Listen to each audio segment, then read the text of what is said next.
Hello and welcome to episode 73 of 15K Plus Random Movie Reviews, the podcast where we take a random movie from Metacritic's all-time movie list. This is Colin. And this is Niall. This is Random Movie 6882. It is Se7en from 1995. Runs for 2 hours and 7 minutes. Metascore of 65, but a user score of 8.8. Budget of 33 to 34 million, and it took in a stonking box office of 327.3 million. Holy camolies, and I can't imagine the budget was anywhere near that. Yeah, I think Pitt got 7 million. I don't know if Freeman got anywhere near that, probably not, but yeah, I think it took, they shot over a month from December to January something, and that's quick. Yeah, it's pretty quick for what it is. It's a very atmospheric and very world building very quickly. Yeah, it is. It's like even the introduction theme tune from 9 Inch Nails is disturbing, dirty. You know, it gets under your skin, and that feeling never leaves. From that point on, you feel dirty. You feel infected. Yeah, it's raining every day that it goes through, apart from the last day when they head out to the desert. Yeah, that's the most cheerful day. Yeah. But it's obviously is New York, but they never mention New York. It's Metro. It's Metro, yeah. It's under badges or something. It's under police badges. But it's Metro. It's a great. It's reminded. Yeah. Oh God! Please don't do a mashup. That was more disturbing. Yeah, that was more disturbing and gurning. Yeah. I think it's. Yeah, I love New York as a setting for any movie. Oh yeah, it's its own character. Even if they don't mention it or realize that it is New York, but it's grim and it's dark, it's bleak. I think they did some technical things to make the whole entire movie look grey and dark, miserable. Yeah. Sometimes it reminded me of the world building that Joker did. I get that, yeah. It's going for a similar vibe. The mean streets of a big metropolitan area where everybody's out to, just for themselves, and it's just, horrible. Yeah, everybody. I think Brad Pitt said that Gwyneth Paltrow is the only sort of ray of sunshine in the movie, and even with that, she's not a very happy person. No, she seems clinically depressed. Yeah, and she's there 10 minutes. Yeah. I would actually like to try and live in New York for a while. You didn't live in the city, right? You didn't live in... No, I was living out in the burbs. I was out in Long Island, the fancy place. I spent a lot of time in Manhattan, though, because it is an experience. It's a city. Like there's Tokyo and then there's New York, and New York is obviously smaller, but it's the same sort of city vibe. Oh yeah, where it's all very impersonal, everything's fast, but you can experience anything you want and eat anything you want. Yeah, and that's great and depressing at the same time. Yeah, and here is Se7en with the backdrop of New York. Yeah, but it doesn't show the other side of a large city. It just shows the underbelly, the dirty, smelly, the semen-stained, dirty bit of the city. Steady on. Well, that's what it goes for in this. It really is like, it's dirty. Ugh. Yeah, which I think is totally just brought me back. Every time I was looking at or listening to Brad Pitt and Morgan Freeman, I went back to Joker and how Joaquin Phoenix sort of reacted to the world and the sort of dog-eat-dogness. Everybody's out to get you and nothing's happy, nothing's good. Speaking of the semi-superhero stuff, it kind of reminded me a bit of the Rorschach bit in the Watchmen movie. I don't know if you've ever seen it. Again, it's he's a kind of detective, and it's just a dirty, smelly, horrible city that he's crawling around at night. I think this movie, within the first few minutes, I loved the world that it was. Oh, it's just so perfectly set. In the first few seconds, in my opinion, just when that song, the 9 Inch Nails songs, I can't remember the name of it now, hits, it's just... Closer, closer. Something like that. It's good. Yeah. Like, it's a perfect introduction for this movie. And then the picture showing up in that horribly scrawled writing. You know exactly what you're going to get. You know what this movie is right from the start. And that's not a bad thing. No. Just to mention before we get into the plot, David Fincher, obviously, he's got a lot of background: Social Network, Gone Girl, Benjamin Button, Fight Club, The Game. He likes Mr. Pitt. He does like Mr. Pitt, and he does like a good old thriller, and he's very good at them. He is. Andrew Kevin Walker wrote it. Doesn't really done a lot. Sleepy Hollow, I just remember nipping out to the cinema to see that in 1999. Not the best, but it's, Johnny Depp, whatever. Yeah, it's a decent movie. Could have Yeah. been a lot better, I think. But Yeah. 1995, it got one Oscar nomination for editing. Bit strange that it didn't get a lot more. yeah, there's a lot about this that is technically excellent. Yeah, Freeman could have got a nod for acting. Unlike Morgan Freeman, who's consistently excellent through this movie, and even though he's kind of playing a trope, like a massive trope, a disgruntled old detective who's kind of sick of his job and he wants to get out and he doesn't want to work with a new partner, does it brilliantly. Doesn't matter, there's a trope, it's great. Brad Pitt starting off as the kind of annoying new sidekick type character. I don't like him in it, but as their relationship grows, he starts playing better. I don't know, maybe he's just being less irritating. But near the end of it, his acting, especially when it comes to the box scene near the end, he's fantastic in that bit. I think he's absolutely brilliant in that. Yeah. Yeah, he does. He has a bit of an evolution and a bit of an arc as a character, and he goes from, well, he's sort of gung ho, and he always, I think I noted somewhere, he always has this like side comments that belittles or sort of makes light of things. Yeah, he's not at times he's not taking the job all that serious. It feels like anyway, until later on, and he seriously, puts his head down to the grindstone. Yeah. Now, is that supposed to represent his inexperience, or is it just him being an a-hole? Yeah, he's certainly, he's got a bit of depth to the character, and obviously any good movies have that, and we get that pretty quickly, and his character is quite in depth. And I obviously like Morgan Freeman's character a lot more because he's just more sort of introspective and wise and experienced. Well, he's about our age now. Yeah, true. Yeah. So that's how we associate with him more. But no, he's a very likable character. He seems somewhat damaged and he's worldly wise. He's been there, seen all that, and he realizes that everything's crap and he just wants to get out of it. Yeah. So the entire movie is broken into days of the week, which are 7 days of the week, obviously. Whoa. Yeah, can you imagine? 7 appears a lot of times. All the apartment numbers begin with 7. Yeah. He waits till 7 o'clock for the delivery at the end. Yeah. It's subtle and it's lovely. It doesn't really add anything. I don't know. I like it. It's a nice little. Just say 7 all over the place. Great. Yeah. As we say, we get little Easter egg. Yeah, we get world building quite quickly. Like we go straight in, and Somerset, played by Freeman, and Mills, played by Pitt, meet each other, and they're sort of navigating around each other. Somerset's retiring, obviously. Mills came in, transferred.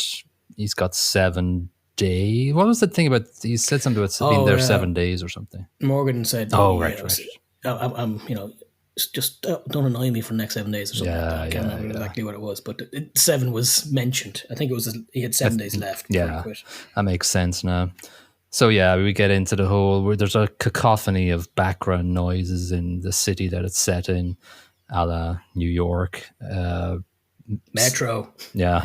Talking about Metro, Somerset has a metronome beside his bed, which comes up twice, I think, and the first time is in the first scene, obviously, and he's just kind of winding down or even preparing himself for, I think he's going to sleep maybe, and it's just ticking away. Yeah, it's a common tool people use to get to sleep when they can't quiet their minds. Yeah. So it starts off with after the intro by Nine Inch Nails and all this random sort of words and the killer cutting off his fingerprints and things like that. Little razors. It's kind of, it's subtly just sprinkled into the title, or not title, but the intro. But it's grim. It's in between a bunch of horrible images and horribly scrolled text. Yeah, yeah. No, it's a mid-90s bleak, grungy movie, Yeah, it and the is. music suits it. So Monday is all about Gluttony, the first murder. I call him Spaghetti Man in my Yeah, well, we notes. don't get to find out that he's Spaghetti Man for a while, because that comes. I think that happens on Tuesday. The autopsy. Yeah, no, No, the when he autopsy is finds the Monday. plastic bits and he goes back to the house Oh yeah. move They the don't have fridge and all any. that. They don't have any clue that it's part of the seven sins yet. But I think the first sort of crime scene, and that's obviously bleak and there's cockroaches everywhere. It's grim straight away. Like it's horrible. You get And the it's huge man sitting at a table with his face in a bowl of spaghetti. and it continues like that throughout all the entire murders. Like obviously the only murder that happens, spoiler alert, is at the end on screen. Everything else is Yeah, just a crime scene. and it's not the bad guy, does it? No, which is an excellently developed plot line. Isn't it? Isn't it just? So you can just tell from this first crime scene that the different detective styles as well. So Mills is just contemplative and checking everything, and Mills is going. Did I say Mills? I said Somerset. Sorry, Somerset. Yeah. Morgan Freeman, chilled out, introspective, analytical, and Mills going. He's dead. Yeah, we're done here. Yeah. Oh, well done. Well, you figured out he's dead. Oh, great. Yeah, but they find that his feet and hands are tied together. But interestingly enough, Somerset sends Mills out to canvass the area, and Mills is not happy with that. No, which I can understand. He doesn't want to be treated as a child, but there's a reason for that. Because I think Somerset at this point has figured out that this isn't your standard homicide. Yeah, he's been in the game too long He knows his onions. He knows his onions. So in the car on the way back, Mills is going, "Hey, I've done my time. I've done the beat. Don't do that to me again." It's like, you weren't dealing with the crime scene very well. You gotta step out once in a while. Step out, you're messing with my shizzle. Yeah. Autopsy, dead by eating. Very visceral corpse on the bench. Oh yeah, it's chopped up like a slice of toast cut into quarters. Like it's not nice, is it? Like No. it's re-sewn up at least in that scene. But I read the that definition of the cause of death, even just being read out by the coroner, is just grim. Yeah. I read that the autopsy was done inaccurately, so they sort of had to work around shooting around it. Oh, really? Yeah, something, I don't know. They cut the wrong way or something. I don't know. And then again, Mills has stupid side comments in the autopsy room, and like going, it's he's a little green. He's a little too gung ho with his side comments and trying to make light of everything. They have this talk with the chief at the end of Monday, and Somerset's going, "I'm done. This is not." I like the way the captain is also the captain from Toy Story. He's one of the soldiers. He's the captain. Could you see past that? No, that's all I could hear was the guy from Toy Story. Anyway, I like this scene because Somerset Great, yeah. Freeman's going, I'm like, listen, I'm done. This is I'm big. not This is thinking big. this case. This is huge. It's horrible. I'm not doing this. Yeah, this is a guy. This is gonna be more. This is a serial killer. Straight off. The captain's like, all we got is a big fat man and a bowl of spaghetti. Yeah. Mills is going, I'll take it, and Chief's going, nah, you're on another case. Get out. Get out of here, you turnip. Yeah. Tuesday. Yeah. I want to do the Law and Order after everything. Boom, boom. Yeah. This one's not nearly as grim. No, because it really does, in the production choices, they don't really show the corpse. It's been moved already because the press are outside the building already. It's been done already, and the corpse is gone. To be honest, in an ordinary movie, the scene's grim. because there's blood everywhere. Yeah. And greed is God. It's not written on the floor. It's kind of spray painted with you guys' blood on the floor. Yeah. So it is grim, but relatively speaking, it's kind of cheerful. Cheerful. Yeah, It's happy little painting there with Bob Ross on the carpet. exactly that. Yeah, what the killer was Bob Ross. I knew it. Oh yeah, that's it. Well, there's a painting on the wall too. This was the district attorney. So yeah, so Mill goes in. I was like, what's going on in the scene? Because Mill goes in and starts swinging around in the chair, picking up the remote control and everything, going, what the hell are you doing? Scratching his backside, doing nothing. Yeah, he's very flippant, very annoying, actually. Yeah. So this, I have to agree that this is the only part of the movie that gets to me. He's just not taking the whole thing serious from the start for a while, until he finds it interesting. Yeah. So Somerset hears about this next one, and it's piqued his interest. You can see in the scene that it piques his interest. But it's also another scene where he doesn't understand the city anymore. He's sort of like, again, it's building up his tiredness and weariness of the world and his job and the apathy towards people. He mentions it later in the world, the apathy of people. Yeah. But the autopsy dude comes back and says, hey, there's some plastic bits here. It was fed to the dude. So he heads back to the first scene of the crime. And he figures out that the plastic bits are actually scrapings of the linoleum. It's very hard to say. Yeah, lino floor. And he finds a place where they've been gouged out. Now, it's a good spot. I was kind of trying to figure out why he'd bother feeding him that. And I think the point is so that they actually move the fridge and see the word written. Yeah. So it's quite a smart movie. It is. It's a subtle little thing. Yeah. You might not think about it, but it's there just as a little, this is why and this is how he finds it type thing. Very interesting. Yeah. So he heads back and says, hey, we got 2 here. It's all about the 7 deadly sins. We got greed, we got gluttony. Time to break out your Dante stuff, man. Yeah, Milton's Paradise Lost as well. So he heads to... He's like going, I can't do this here. Have here you go, Mills. It's all yours. This is just messed up, and it's going to take longer than my 7 days or 5 days, whatever it is now. Yeah, it's very. The next scene is again in the middle of a bleak movie. He heads to quite a warm library setting where the security guards let him in, and he takes out dozens of books, which in a movie trope kind of way goes through them all. Yeah, because you could read those large books in one night. Exactly. But still, I like this scene. I like it too. It is, as you say, it kind of stands out in that it isn't grim. It's kind of jovial. And the lads are playing poker in the background and he's reading books and he seems to be, I won't say enjoying himself, but he's feeling a bit of a thrill chasing down these facts. So Somerset actually appears to be in a good mood for once. That's because it's his life, right? It's what he does. He knows how to follow up leads. It's what he's been doing for, what do you think? What do you think? He's in the 40 years, maybe, his career, maybe? I would say that's about right. So this one's an interesting one. It's not just somebody that's been murdered inside the street.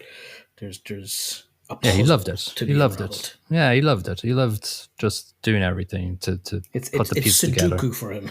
Sudoku. Do you know the music that was playing through the scene in the library? This was Bach, and I wrote it down. I think it was the... Where did I write it down? Not Paradise Lost. Yes, the number 3 suite, Air. Air, yeah. Also, if you were growing up in the 80s watching TV, it's the music for... Oh, the Hamlet ad. Hamlet cigars. Yeah. Ding, ding. Hamlet, the mild cigar. Such a great ad. Yeah. So he gathers up he prints out shit and he gathers it all up in an envelope and pops it on Mills's desk at this point, right? Yeah, it's the time he does that. Yeah. That's exactly Wednesday. Boom, boom. Mills is in his car, and again, Fucking Dante, goddamn poetry writing. Beep. well, he didn't. Yeah, he said the F word, but not Fuck. Another sort of I did, that's why I just F wrote word down piece of shit. dot. Yeah, again, so- mid-90s. You get away with it then. Not so much now. Yeah. So I don't know if you know much about American educational culture, but Cliff Notes. Yeah. the Cliff Notes. Yeah. We had similar things in Ireland growing up, where you got the notes of the book, so you didn't have to read the entire book and didn't have to understand the book. Somebody else could do it for you. Yeah. And now we have ChatGPT. Yeah.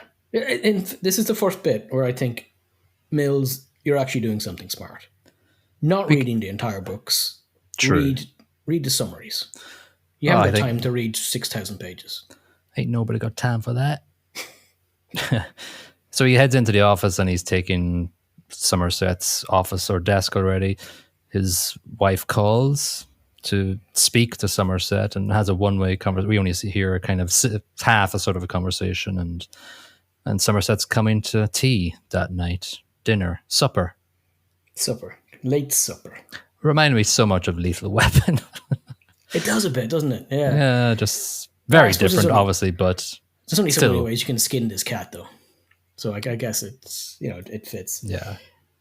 Why do you have to use that analogy in this sort of skin a cat? No cats were harmed in this movie. No dog either at the end. Yeah, true. I didn't kill him. No, exactly. It wasn't me. So they have supper that night, and this is the wife played by Gwyneth Paltrow, trying to William meet David, David meet William, first names. Yeah, it's a nice thing. Yeah. I dislike Gwyneth Paltrow quite a lot. With her goop, but goddamn goop. But she's quite good in this scene. She's okay. I didn't. She's definitely the weakest part of this movie, acting wise. Well, but she's fine. To be honest, compared to the other three main actors, she's out of her depth here.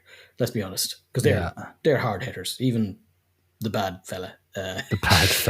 He's quite a good actor. We could come to the ethical dilemmas of watching this movie later. Yeah. So we find out that they've been childhood sweethearts. They're Somerset's never been married. What else? Though. Close.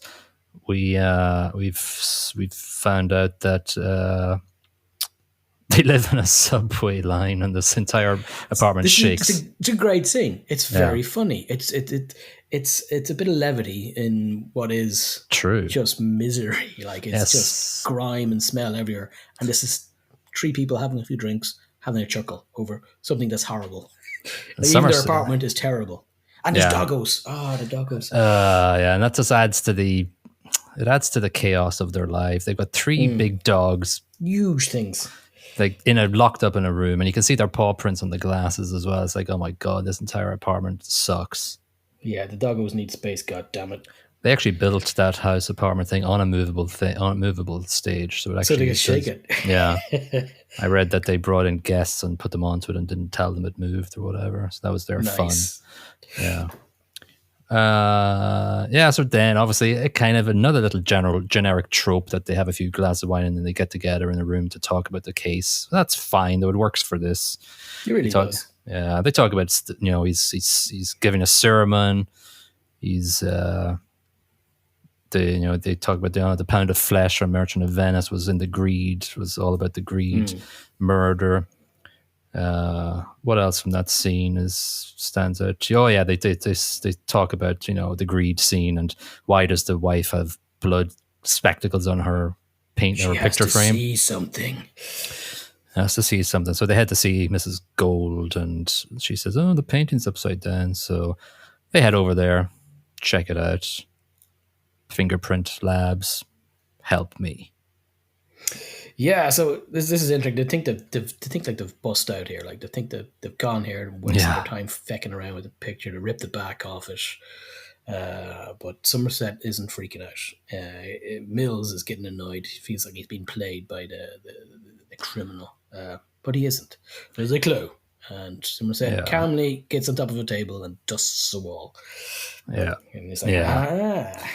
And then they're waiting outside, I think, when they're sampling or whatever. And again, Somerset's a picture of it, and he said something about, listen, this is what we do. We get clues, and that leads us to more clues, and it's never ending. And it's like picking diamonds on a deserted island.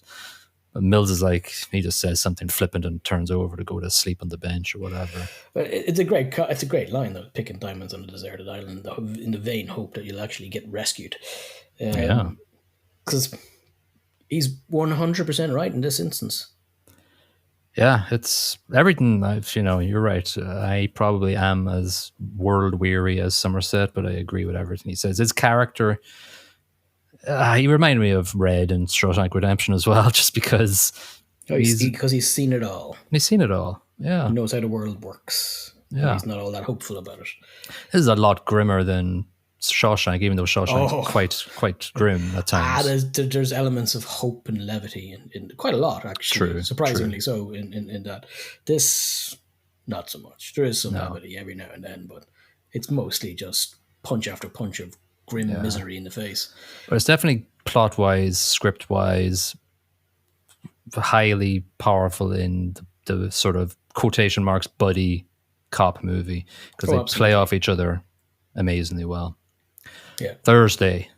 Boom, boom. Hey. They got a winner. Theodore Allen / Victor is the fingerprint guy. So they head on out there. They are like going, Somerset's going, this is not our guy. Does this seem like our guy? Yeah, it's two of the lads are like, no, not happening. Did you see Dr. Cox in this scene? Oh yeah, he's the head. He's Agent guy, California. Yeah, that's it. Yeah. I saw him in the title, and I was like, "Where is he?" And then at the end, I was like, "Oh yeah, that's him. I forgot. That was his face." Yeah, he pops up a few times. He's in the helicopter later on as well. True, he's there too. Yeah. So they're in the car and they're talking about how many times have you shot your gun ever? Have you been shot? No, never been shot. Yeah, and Somerset says fired my gun 3 times. Mills says shot once. Yeah, but there's Mills shows a human element to himself here, like in that he's vulnerable. He's kind of damaged because in a similar sort of SWAT action years back, guns were fired, and he had fired his gun. And I think the point here is that he actually shot somebody, but before he shot the suspect, somebody who was carrying out the SWAT action with him got shot in the arm and died. And he's just sitting there saying over and over again, I can't remember his name. It's very human. Very nice. That's a good one. Yeah, it's a good one. So they head in. SWAT team are kind of assholes because one of them goes, SWAT before dicks. I don't mind it. I kind of like it. It kind of it's really proper Dr. Cox being an a-hole. Yeah. So I think the sloth crime scene is probably one of the most famous crime scenes in cinema history, maybe. Oh god, the jump scare in this is proper.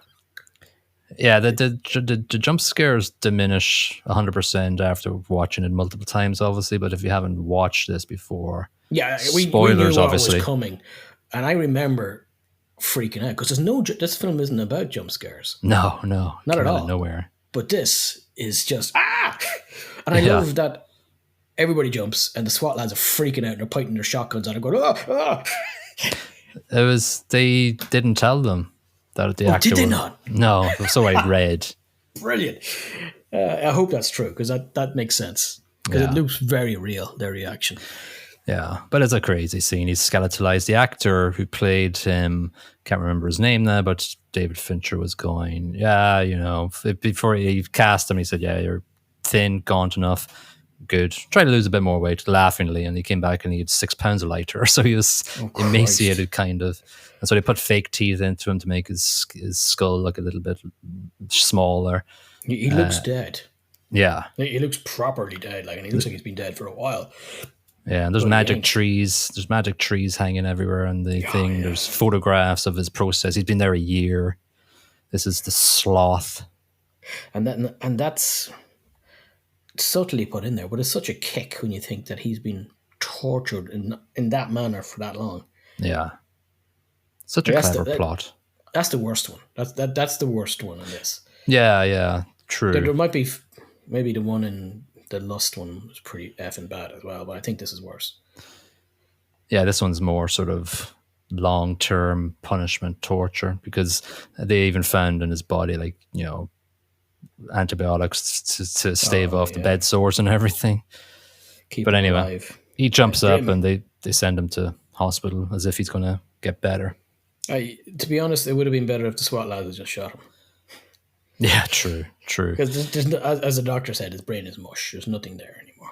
So I think at some point Somerset says here at the scene or outside the scene, you got to divorce yourself from emotions. Or did Mills say that? I think that sounds more like Somerset said that Somerset. to him. I think it was outside one of the apartments. I can't remember who Outside it this was. one, because Was it this one? then, Oh yes, photograph man. yes, paparazzi in the stairwell. Again, when you're watching it for Paparazzi. the first time, You you don't just comp it. think, nah, not at all. You don't get to see the pap's face. But we won't mention that now because it's not important right now. No. Mills is very emotional outside. He's sort of getting angry at the murderer just because of the What torture. That reason? it's fine. It's fine, but again, he doesn't have 40 years under his belt, and Somerset's going, yeah, divorce yourself from emotions, man. The weird thing is Tracy calls Somerset and goes, "Can I meet you?" Good wait here. Yeah. I haven't divorced myself from emotions. Friday. Dun Dun dun. dun. Hey. So he meets Tracy. Now, one scene right before they meet, I absolutely love. There's like 15 seconds of it. It's Friday, and then it's a guy cooking breakfast on the flat top. It's filthy, dirty. There's fat on the wall. There's grease Diner. everywhere. But it's not even. I don't know what way it was shot, but whatever way the lighting is done, it's just. Ugh. The food looks horrible. It's New York, but not New But York. not, yeah, like a really dark, grim version of it. Like it's a fantastic setting, Yeah. and it kind of feeds into what's been discussed by Tracy now next because she's super depressed about being in this city and she's not sure she wants it. But there's another reason why she's depressed. Why is that? Well, she's up duff. And she doesn't want to bring a child into this horrible city. Yeah, she With says, reason. I hate this city. She says that statement. Yeah. Somerset, then we get to love his character even more by him telling a baby story. And, he says something like, his girlfriend at the time gets a, abortion. And don't even know if we get out of the algorithm if I say that word. But it's a very real, very emotionally mature answer that he gives her. Like, he doesn't tell her what to do. And what he gives her is just, here are your options. And they're both fine, but, I think he doesn't say leave the city if you do have the child, but he kind of implies it. Yeah, but he says something like, if I had to do it all over again, I regret my decision, but if I had to do it all over again, I would do it again. So it's such a very deep sort of... Very nuanced answer. Yeah. And then he leaves it by saying, if you do have the kid, spoil. Kid. And she's crying. And she's okay in this scene, but not... I think she was still finding her feet acting-wise. Maybe. I'm not sure. But this is all on Mr. Freeman. Like, he's fantastic in the scene, in my opinion. Yeah. There's a lot of emotion just hidden under his face there. Just he's not crying. He's not even, the voice doesn't break, but there's a lot there. It's great.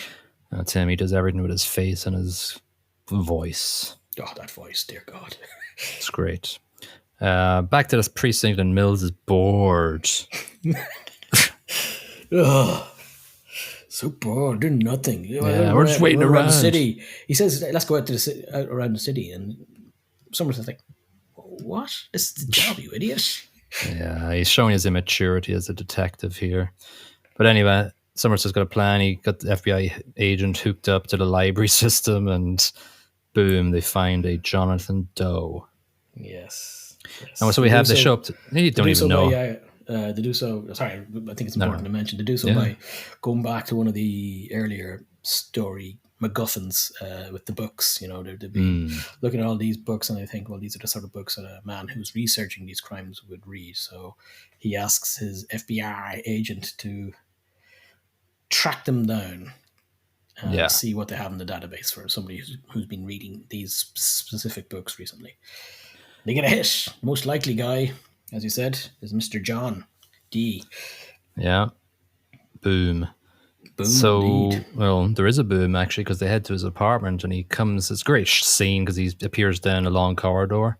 Yeah, and he's shot so that his face is in shadow. Yeah, and So good. he kind of stops and then continues working towards them and then suddenly reaches in and shoots. And then there's a big chase scene where Mills is chasing him.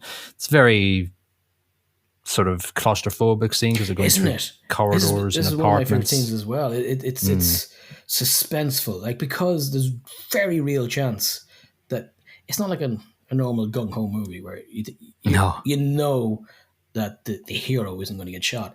In this, you're not sure. No, right? Yeah. Sort of It's great. reminded me of Born Identity's first scene where they're sort of jumping through apartments and things like that, and even a part of the Matrix reminded me of this. Just sort of claustrophobic corridors and running around this apartments, and yeah, no, I like this scene a lot. And it goes outside then, and there's a lot of rain, there's a lot of crap, there's a lot of bleakness. Guns are shot at each other, People and hanging at street corners and filth. yeah, Just great. but Mills is shot first in the arm and then kind of hooked in the face by our buddy John D. Jim D. Who then Lets him live. Points a gun at his face and lets him live. Pitt was injured in this. He put his hand through a windscreen, and the sling you see for the rest of the movie is actually it's actually real. Actually real. And then they have to reshoot things before the scene, so he has his hand in his pocket and away from the camera sometimes. Yeah, but the whole scene is sort of it's a good chase scene. It's not great. It's a great chase scene. It's very distinct in how it makes you feel. Yeah, and I think I read somewhere that they made a production choice that they hated. Maybe Pitt said this. They hated that in a lot of chase scenes it's boring. The chaser cop usually just knows where the criminal is gone and just chases him willy-nilly and just keeps running. But Pitt has sort of stopped, around corners. Around, yeah, and he's freaking out because he knows the other guy's got a gun. Yeah. Yeah. So anyway, they go back into the apartment, up to the apartment. He's bloody and everything. He's like pissed off. He's unraveling from this case at this stage. This is a great scene. Pitt's fantastic in it. He's like, Somerset's trying to calm him down. We can't go in there because we have no probable cause, and the evidence that we have that he was here came from my FBI agent who doesn't exist. And Pitt's like, yeah, I suppose you're right. Just runs over and kicks the door in. He goes, whoops, whoopsie doodle. Yeah. He has a plan, though. He gets a hobo to pretend. Yeah. That's how you solve most problems in life. Just pay a hobo. Yeah, pay a hobo off. So they head into the apartment, and again, it's a rich scene and it's a rich setting, and the production has done a great job in making it very serial killery. And they find the photograph. It reminds me of like an escape room. To be honest, there's so much stuff to look at and to mess about with. So much things, so much evidence everywhere. It's just obviously, in hindsight, it's kind of intentional by the perpetrator, and he's doing this on purpose. And this is there for them to see, and I want them to see all this crap. Yeah, he finds the photograph he took of them in the corridor, so that sets Mills off again and a bit Wait angry. a second, that was the jerk who took my photo. He didn't get my good side. Yeah, he made me look fat. Yeah, but I read as well that the journals were actually written into for real. Get away. Yeah, the production crew. It took 2 months for them to do it, and it said Morgan Freeman says in the thing, it'll take 2 months for us to read them. Sort of 2 months to bloody write them. Yeah, that's obsessive. Yeah. So John calls them when they're in the apartment and says, "Oh, I admire you, Agent Mills, Detective Mills," which will come back. Yeah, it'll come back to haunt us a little bit. Saturday. Dun dun. head into Wild Bill's because they find a receipt for some leather contraption, and we don't see it at that stage, and we were like going, "What the hell was it, or is it?" Now I read, and I didn't spot this. Did you spot this in this scene? Because I didn't, and I didn't even remember from spotting it in the first What time was I it? wrote this. So in Wild Bill's leather shop, in the background, somebody sort of limps in and looks through the window at them with an umbrella, very dark. And he's standing there looking through the window at them for the entire scene. No, I didn't get that. Oh, Yeah. I'd rewatch it. Only it's a very hard movie to watch. Yeah, no, I went through it today and went this evening. And I was, oh, yeah, there's somebody there. Like, it could be an extra just pissing around, but you never know. It sounds like something that's intentional, just voyeuristic sort of creepiness Yeah. because of what it is. Yeah. So they're in there and they get the call that the next one's been done quite quickly because our killer is doing a very rapid sort of Well, he did progression. warn them. He said, Yes, he I did. have to upgrade the timeline here, lads. So this time we have the lust one, and we don't see pretty much anything from the crime scene apart from an hysterical client of the prostitute who just got killed. And then I've written down here, I like the lad, the client, very well played. He's just broken. yeah, What he's been forced to carry out an act while wearing the device that was created by the sex shop owner, and it ain't good. And I'm not going to describe it. no, you got to use your imagination, and yeah, watch the movie. We can't say this without getting blocked. yeah. But it's and you see a diagram of it at some point, and you go, Jesus Christ.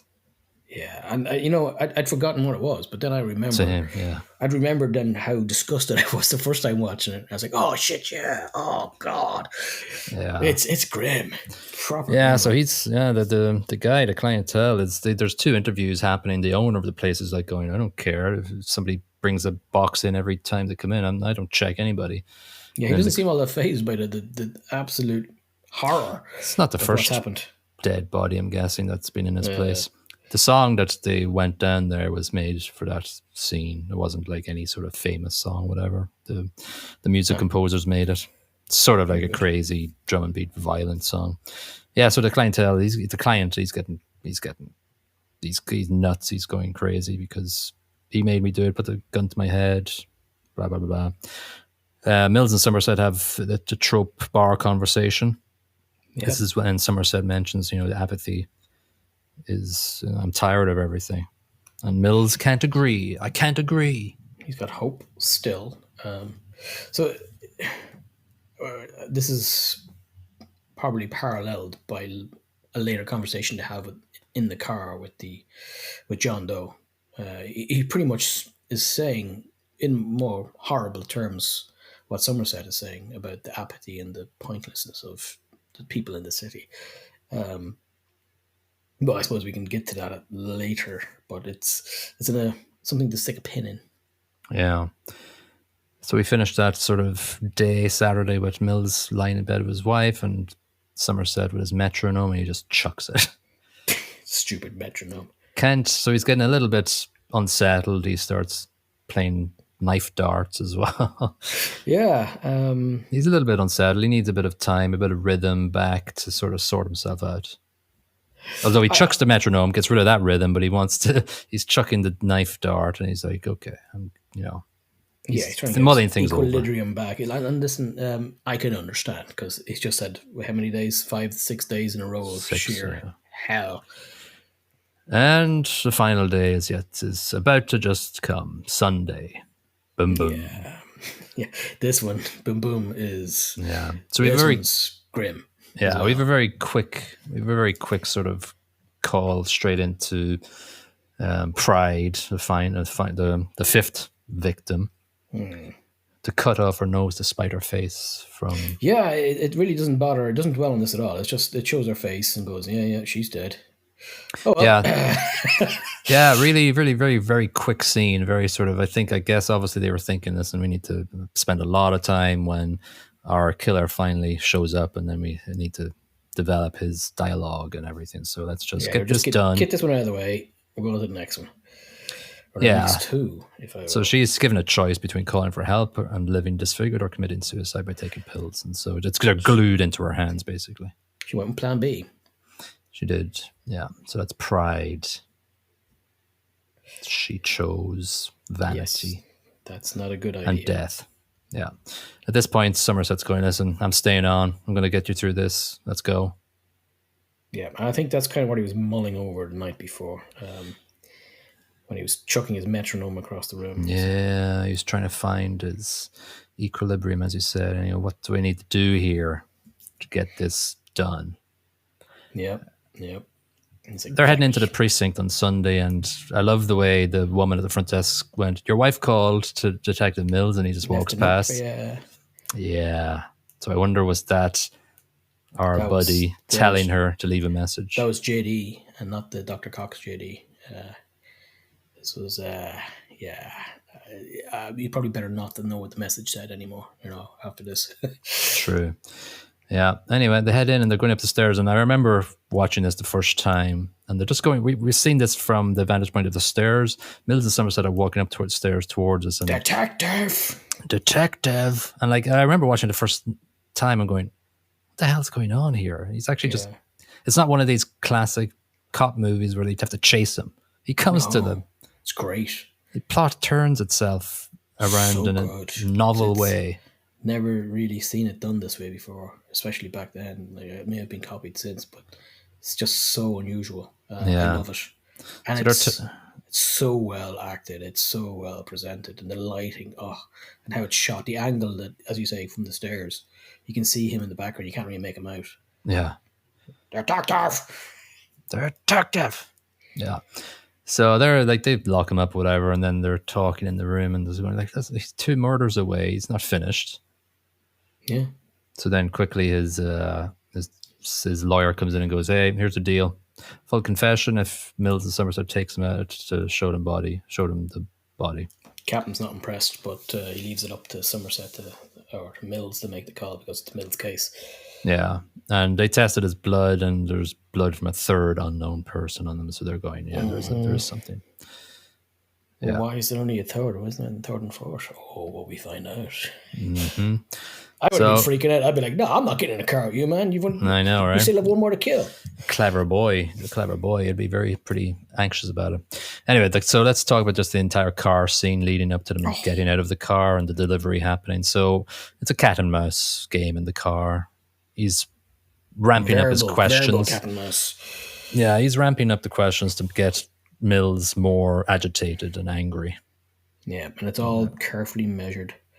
Yeah, and Mills is trying to goad him into it, but Mills, he's not up for it. Not the same level. No, I just wrote down a couple of things that Spacey says. Did you ever find out his name? John Doe.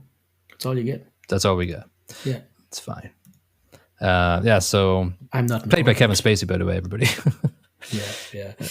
We've been avoiding saying his name. Yeah. We'll probably get demonetized if we were monetized. That's a fair point. Yeah, a couple of things that he says. He's saying, "You'll see my work," and I can't wait for you to see. Oh, don't worry, you won't miss a thing. At this point, I'd be like, "No, man, get out of my car, you freak." Yeah, well, that's what he called. Mills calls him a freak. He calls him insane. He just keeps finger pointing at him. Somerset's just constantly looking in the mirror at him, looking more and more worried. Yeah, he knows something's going off.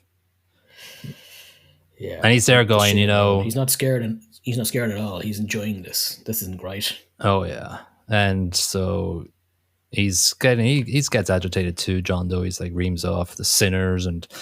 He's saying, "Oh, Mills, if you had your chance, you'd beat me up, wouldn't you? You want to play me in a room with no windows? You'd beat the shit out of me." Well, I do like from Mills. He goes, "I'm insulted." Yeah, and then he finishes off by saying near the end, "I spared you. I didn't shoot you." Mills goes, "Shut the fuck up." Yeah, that's what really annoys him. Yeah, he gets him totally riled up. Anyway, they head to the last scene. There's a dead dog, as we said earlier. That wasn't me. It's a great line. It's good. It's good comedy, if you call it that. Yeah. Asks for the time, 7:01. He says, "Oh, we're close. We're close." Again, the end is still a great ending, but when you've seen it before, you know what's happening, but you can still appreciate the tension. But Don't look in the box. remember when you first saw the delivery van coming, you had no clue what the hell was going on. Yeah, I had assumed it was somebody who was going to shoot the place up or something stupid like that. Obviously, I'm not quite as good a writer as the writer on this one. This is deep. This is good. And I did not suspect what it was. Yeah, Somerset goes back for the van. Mills stays with John Doe. The package is for Mills. Opens the box.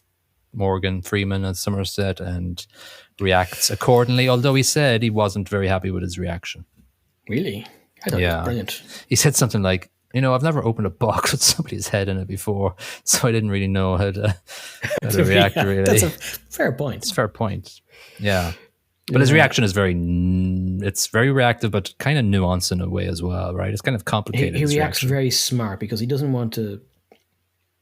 He doesn't want to key Mills into the fact that there's something in this box that will be bad for him, and he doesn't want Mills to react at all. But Mills doesn't need to react to the box because Kevin Spacey has been talking to him, whispering into his ears while Somerset's looking in the box. He's timing it. Your lovely wife, she's very nice, sort of thing. And pretty wife, Tracy. Tracy, I went to visit Tracy. I wanted to be a husband, see what it's like. I told you I envied you. Yeah. Oh, it's so horrible. And you know what? Knowing now what we know about Mr. Spacey, it just makes it worse. Yeah, it does. It makes it really creepy. Yeah. At this point, Somerset's ran back going, listen, don't do it. Don't do it. What? Don't do what? And he's got the gun and he's waving. What's in the box? Yeah. And then this just ramps up. He gets to the point where he realizes that his wife is in the box. He didn't know she was pregnant? Oh, but I love the way yeah. So he says something, I can't remember what John Doe says. Then he looks at Somerset. Oh, he didn't know. Yeah, it's so good. Yeah, it was well done. Well done. Spoiler alert, Mills shoots him, he can't handle it. Wrath. Shoots the shit out of him, is how I would describe it. 6 times, I believe. I counted it, 6 times. He emptied his revolver into him. To be honest, in the similar situation, it'd be very hard not to shoot him. Yeah, but Somerset's going again, Don't finishing do it, off he wins. he finishes off with his analytical, thoughtful. Listen, if you do it, he wins. But then Mills is thinking, well, he's dead though, and I'll be happy. Yeah. He succumbs to wrath. And he's also not happy at the end of it. Kills John Doe. Doesn't bring anybody back, and the guy gets what he wants. He wants to be remembered, and he wants to set up some sort of creepy ass lesson. Well, you get it. Yeah, he wins. He did mention, I want this to be remembered. I mean, people will remember me. And if that shit happened, people would remember you. The initial ending was a fade to black after he shot, but they redid it. They added a little scene where Mills is taken away in the police car, and Somerset says, "I'll be around." Then it doesn't end there. He ends up with a Ernest Hemingway quote, I believe it was. He said, "Was it Hemingway?" I think it was. It's Hemingway, yeah. The world is a fine place worth fighting for. I agree with one of those lines. It's a crap place, but it's worth fighting for. True that. Excellent movie. So good. So good. God damn it. Let's just tackle the elephant in the room about Spacey. Obviously, he's been brought up in the media that he's had interesting and bad things in his past. Yeah. There's been multiple acquittals, but there's been multiple non-acquittals or whatever, accusations. I'll tell you, truthfully, it didn't really overwhelm me watching this because he's hardly in it to a point. Oh, it's mostly the two lads. Spacey's in it for the last 15 minutes, maybe. Maybe 30. Yeah, but is it 30 the interview? Maybe. Maybe. But it's a long movie. It's 2 hours or something. And it's the two guys mostly, and they're they work so well together. But yeah, Spacey. I don't think it detracts from it too much, to be honest. It is the difficulty of trying to separate the art from the individual kind of Yeah, difficult at times. yeah. It's the same with everything. Like time as well heals all wounds, Yeah, as they say, which actually could have been a line in this movie. But like, we've got painters and from history, maybe 200, 300 years ago, who were horrific people. horrific people and did weird things. And we look at their paintings and go, that's amazing. Yeah, the time does But still, dilute yeah. the horrible nature of artists. Yeah, I saw Kevin Spacey live in Singapore doing Richard the Third, which is the famous Shakespeare thing. Before, obviously, this all came out. Good. And yeah, he's great. He's a great actor, He is a great actor. unfortunately. But I don't know. Maybe if I watch this Usual Suspects and he's in it a lot, maybe I'll be like, I didn't really want to watch it. Like, I wanted to watch House of Cards, then it came out. I was like, nah, I'm not going to bother watching it now. Yeah, I was the same. I loved House of Cards, and then this story came out, and I was like, oh no. Yeah. Well, speaking of Usual Suspects, there was a slight nod to it in this. I don't know if it was intentional. Probably not intentional. I don't know which was first. I can't remember what year Usual Suspects was.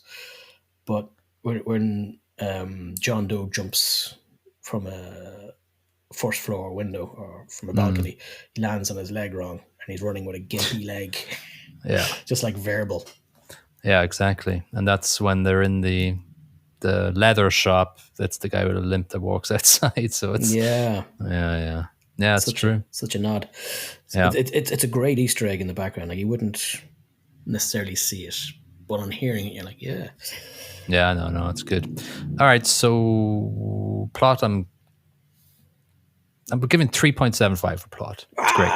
Stop copying me, you jerk. Yeah, well That's done. exactly what I gave it. 3.75. It's a great plot.